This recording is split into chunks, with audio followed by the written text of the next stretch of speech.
எப்படி கரை நல்லதோ அதே மாதிரி சேல்ஸுக்கும் பிஸ்னஸ்க்கும் பார்த்தீங்கன்னா காம்படிஷன் ரொம்ப ரொம்ப நல்லது.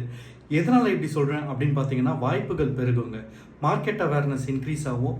உங்களோட சேல்ஸ் அண்ட் பிஸ்னஸ்லேயும் வந்து இன்னோவேஷன் பெருகும். அதுக்கப்புறம் வந்து கஸ்டமருக்கு வேல்யூ நிறைய கிடைக்கும்.